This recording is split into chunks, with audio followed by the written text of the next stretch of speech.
was it destined for Ventotene?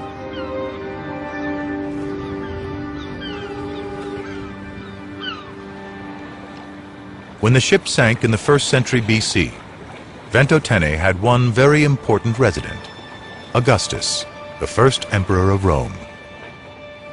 Classicist Anneliese Friesenbruck has come to the island to look for traces of the great ruler. You can see why this was a good place for him to have a holiday home here, because it gives you peace and quiet. That's the one thing you're certain of getting here. Augustus chose the island as the site for a luxurious imperial villa, set in spectacular surroundings.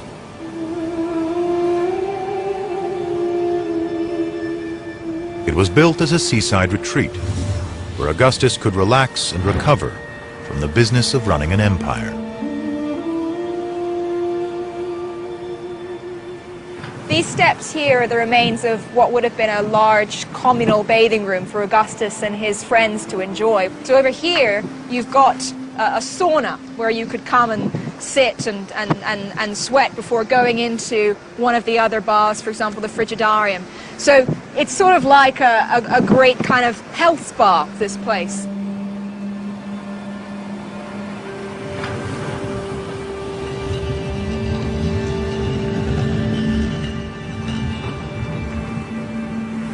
This villa was clearly a place fit for an emperor.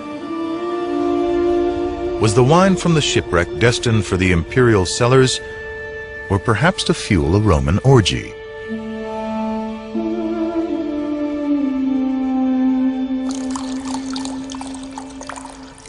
The answer lies with the woman who lived in this palace, Princess Julia, the emperor's daughter.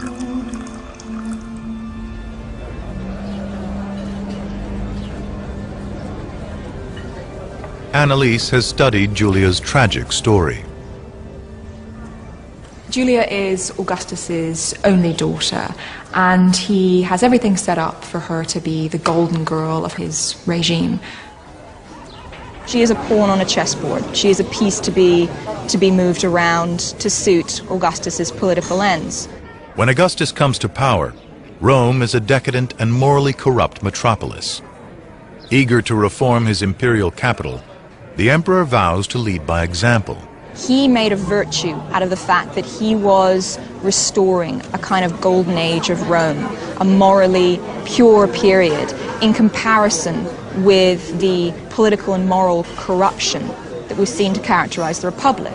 So just as he himself made a virtue out of claiming to dress frugally, to live simply, he insisted that his wife, his daughter, Julia, and his female relatives should follow a similarly unimpeachable pattern of living. But Julia rebels against her father's strict moral code and seems to seek out scandal.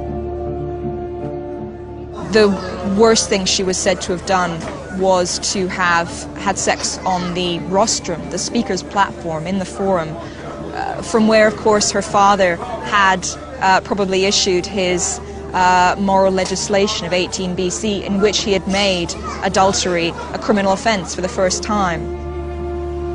One of Julia's alleged lovers is executed, while she is banished to the villa on Ventotene, a seemingly mild sentence. But the emperor makes sure his adulterous daughter can feel his wrath. She was to be denied all luxuries. No male visitors were allowed to visit her.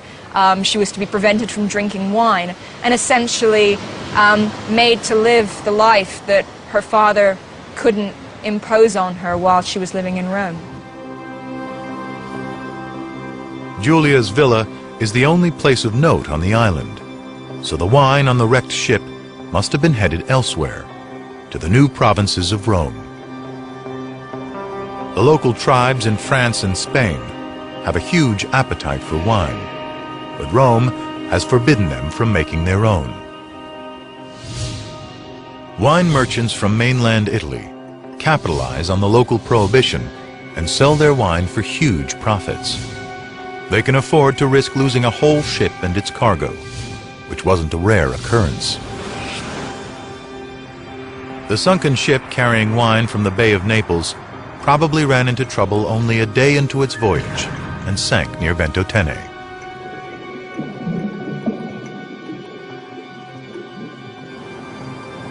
For Princess Julia, Ventotene was her own personal Alcatraz. But for Roman sailors, it was an oasis where they could find shelter, food, and water. And all this thanks to Emperor Augustus, who transformed Ventotene from barren rock to blossoming island. Before Roman times, there was no fresh water on the island. It has no natural springs. Today, nearly every drop of water on the island is shipped from mainland Italy in this tanker. So how did Augustus supply his villa with water? Ciao, Salvatore. Oh, ciao, Tim. With the help of local historian Salvatore Schiano, Timmy Gambin sets out to learn where Augustus got his water from. The Romans harvested the water from the sky by paving over part of the island. This pavement, what was it made of? Cocio pesto, hydraulic motor mixed with pottery shards and volcanic sand. The large paved areas collected rainwater and funneled it into a series of collection chambers. First, the water flowed through decantation pools to filter out the dirt and debris. Then it went underground to a huge cistern carved from the rock.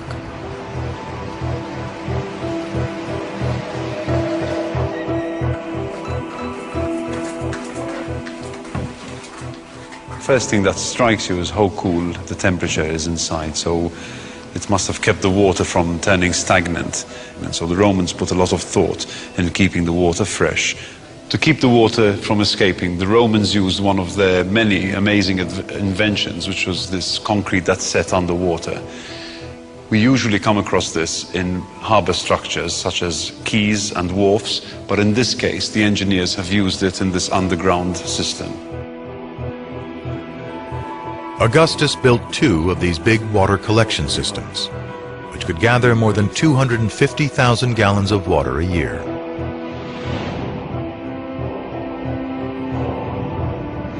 His engineers connected the 2 cisterns and carved a network of tunnels deep into the rock of the island to transport the water where it was needed.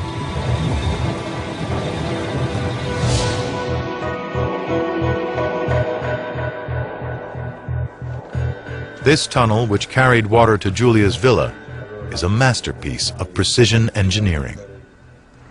This tunnel is over 1 kilometer long and takes the water from the main cistern and feeds it to the lower part of the island.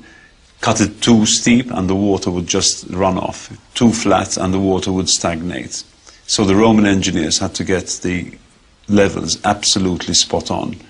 It's incredible how they managed to achieve this, even though they did not have the modern technologies available to engineers today.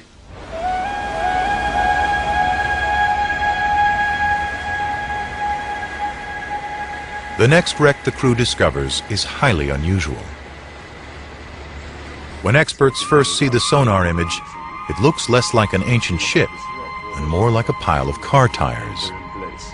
If you swim the periphery... But when Timmy gets his remote camera on site, he knows he's made a stunning discovery. A shipment of Roman kitchenware called mortaria. It's only the 2nd time a whole boatload of mortaria has ever been found.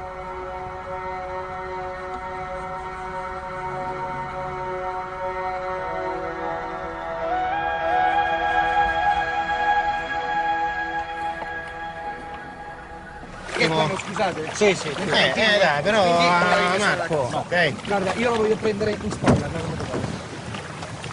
The wreck sank even deeper than the first one, nearly 380 feet below the surface.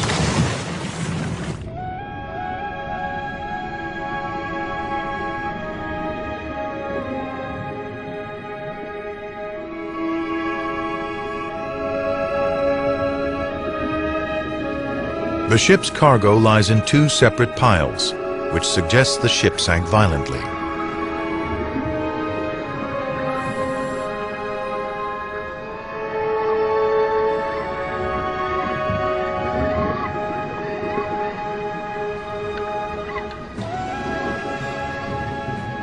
Close inspection reveals that the piles are made up of hundreds of these clay bowls. All of them are absolutely identical, a clear indication that they were mass-produced and shipped in bulk. These simple objects reveal how Roman technology conquered the world.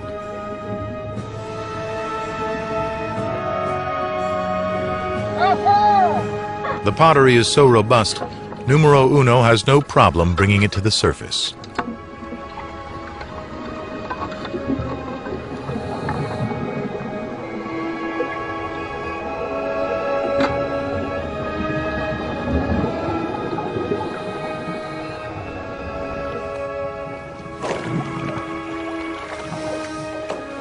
Yeah, it's heavy. There it is. There it is. Yeah. Okay, bravi, bravi. Piano, piano, piano.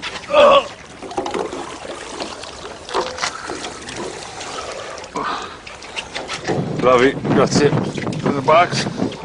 Let's put it. Okay, can you have the net? Yeah, I got the net. Jeez, it's beautiful. The object is incredibly well preserved. Let's turn it over so we can see it.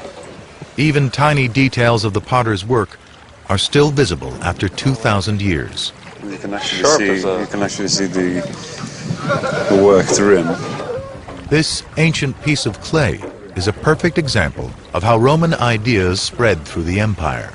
This cargo is representative of the Romanization that's going on in the 1st century BC, where the Romans are exporting know-how like cuisine, the making of olive oil, the making of wine to the new provinces. Gay-Tu, the ship's cook, demonstrates how the tool was actually used by an ancient chef. Cooks today will recognize it as a mortar and pestle. It's the ancient Roman version of a food processor, and every kitchen in the empire would have had one. One of the interesting features about the mortaria is this coarseness on the inside. The potter would have included this grit, which consists of small stones and rough pieces of ceramic, and it just simply makes the items easier to grind within it. Gay-Tu whips up a recipe from the oldest known cookbook by the ancient Roman writer Apicius.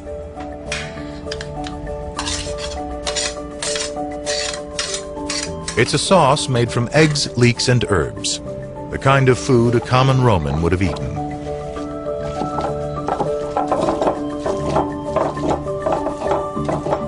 The sauce is starting to take shape, and it's not looking very different to what a modern dish would look like today. Ma questo è il mortaio...